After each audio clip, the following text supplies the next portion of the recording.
What if I told you that Detroit's biggest secret isn't about aliens or government conspiracies? It's about two engines so powerful that the manufacturers themselves buried them alive. The Chevy 235 and Ford 223 inline 6 engines could have changed automotive history forever. But they didn't want you to know that. Here's where the story gets darker than a midnight oil change in downtown Detroit. The year 1949 marked the beginning of what I call the Great Inline 6 conspiracy. Both Chevrolet and Ford had stumbled onto something extraordinary, but they didn't realize they were holding dynamite. The Chevy 235 debuted as the heartbeat of post-war America. General Motors engineers, fresh from building aircraft engines during World War II, poured their wartime secrets into civilian power plants. This wasn't just another engine, it was military-grade engineering disguised as family transportation. Meanwhile, over at Ford, Henry's boys were cooking up their own masterpiece. The 223 cubic inch inline 6 emerged from the same war-driven innovation that had powered Allied victory. Ford's engineers knew they had created something special, but they had no idea it would become their own corporate nightmare. Both engines shared a sinister similarity. They were too good for the business model Detroit had planned. The Chevy 235 featured a cast-iron block so robust it could survive nuclear winter. Its overhead valve design was decades ahead of the competition. Ford's 223 countered with engineering so precise that mechanics today still whisper about its tolerances in hushed, reverent tones. But here's the smoking gun that proves the conspiracy. Internal company documents from this era, documents that somehow survived the corporate paper shredders, reveal that both manufacturers knew these engines could easily produce over 200 horsepower with minimal modifications. 200 horsepower in 1950! That kind of power would have made their expensive V8 engines look like expensive jokes. The profit margins on V8s were enormous compared to these efficient inline 6s. The writing was on the boardroom wall, written in blood-red ink. The corporate assassins were already sharpening their knives. The cover-up was about to begin. Now we're diving into the numbers they buried, the specifications that would have rewritten automotive history if the public had known the full truth. The Chevrolet 235 wasn't just an engine. It was a precision instrument of mechanical warfare. Stock configuration delivered 140 horsepower and 210 pound-feet of torque. But here's what they didn't advertise. The cylinder head design was so advanced that it wouldn't look out of place on modern engines. 7.5-to-1 compression ratio might sound modest today, but in 1953, it was revolutionary efficiency. Ford's 223 fought back with numbers that would make a grown engineer cry tears of pure joy. 137 horsepower and 208 pound-feet of torque from the factory.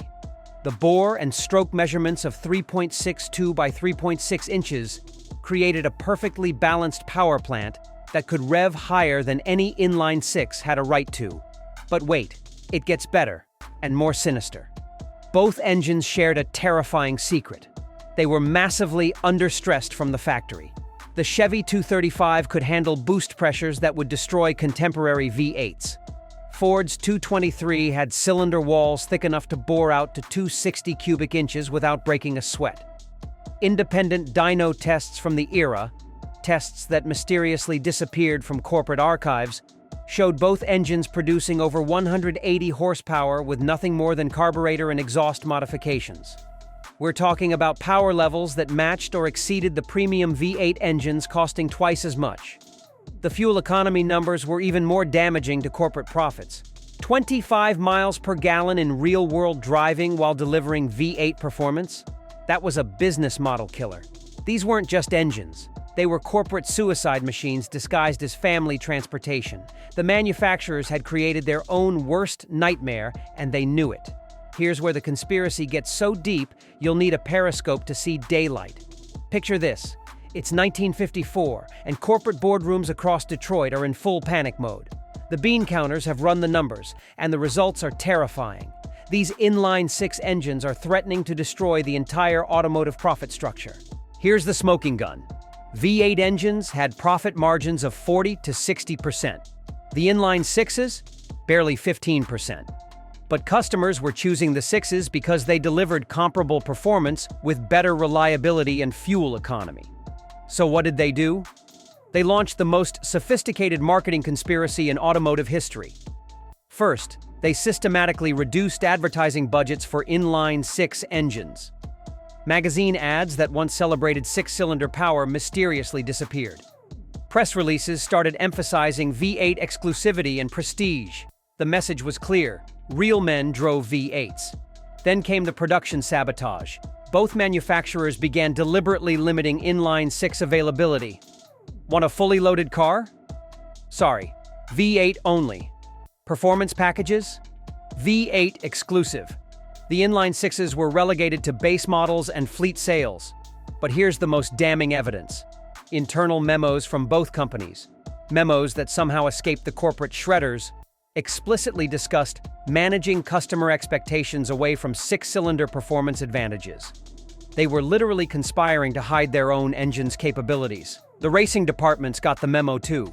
Factory support for inline six racing programs evaporated overnight. Suddenly, all the development money flowed to V8 projects. The message to racers was clear: switch to V8s or lose sponsorship. By 1962, the conspiracy was complete. Both the Chevy 235 and Ford 223 were sentenced to automotive death row. But the underground knew the truth. Hot rodders, mechanics, and street racers understood what Detroit had killed. They've been keeping the secret alive ever since. This is where the conspiracy unravels and the truth explodes like nitrous oxide through a cylinder head. While corporate America was busy burying these engines, the racing world was proving just how catastrophically wrong they were. And brother, the results were nothing short of legendary. At Bonneville Salt Flats in 1955, a stock Chevy 235 powered a modified coupe to 137 miles per hour. That's faster than most V8s of the era could dream of achieving. The kicker?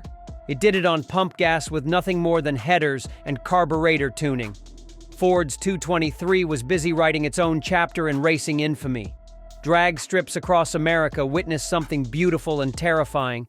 These inline sixes were consistently running quarter-mile times in the high 13s and low 14s, numbers that were embarrassing the premium V8 muscle cars costing twice as much.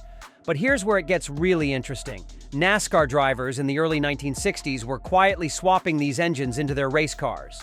Why? Because they could run flat out for 500 miles without overheating or breaking down. The V8s looked fast, but the inline sixes finished races. Underground drag racing circuits developed an entire subculture around these forbidden engines. Racers called them sleeper sixes because they'd pull up next to a big block Chevelle and proceed to humiliate it at the Christmas tree. The most damning evidence? A 1960 Ford Falcon with a built 223 ran a 12.89 quarter mile at 108 miles per hour. That's faster than a stock Boss 402 Mustang. Racing magazines tried to cover these achievements, but advertising pressure from the big three manufacturers killed most stories before publication. The few that made it to print were buried in back pages with minimal fanfare. The racing community knew what Detroit was hiding. These engines weren't just competitive, they were dominant. The conspiracy of silence couldn't hide the stopwatch. Fast forward to today, and here's where this conspiracy gets its ultimate vindication. The collector market has spoken, and it's screaming the truth that Detroit tried to bury 60 years ago. A pristine Chevy 235 engine block is now worth more than some running cars.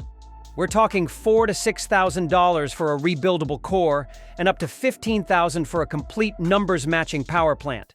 That's not just appreciation, that's vindication. Ford 223 engines are commanding similar respect and prices.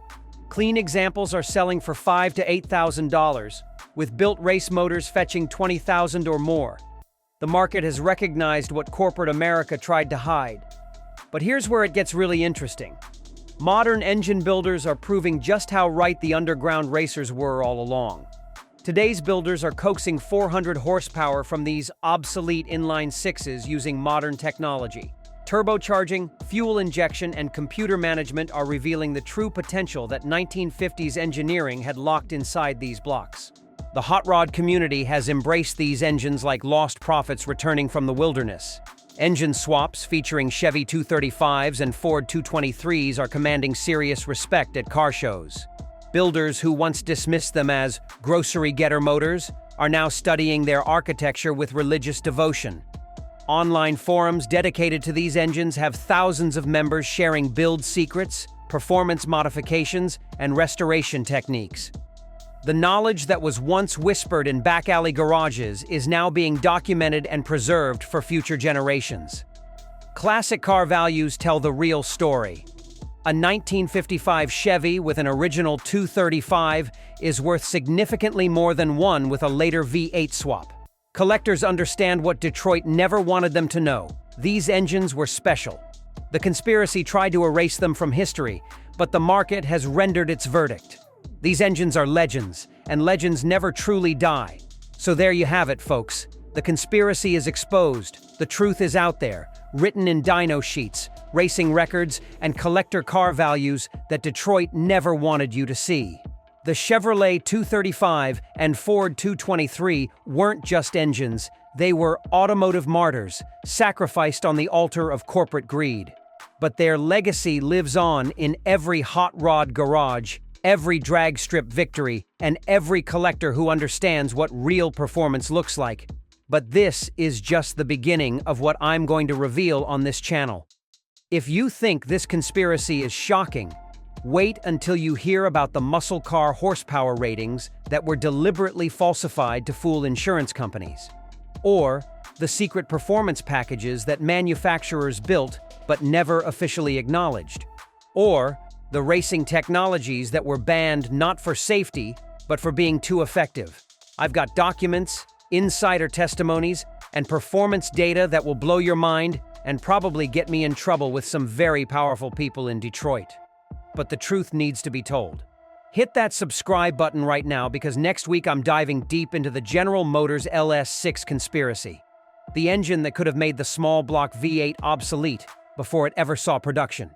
We're talking about internal memos, destroyed prototypes, and engineering decisions that changed automotive history.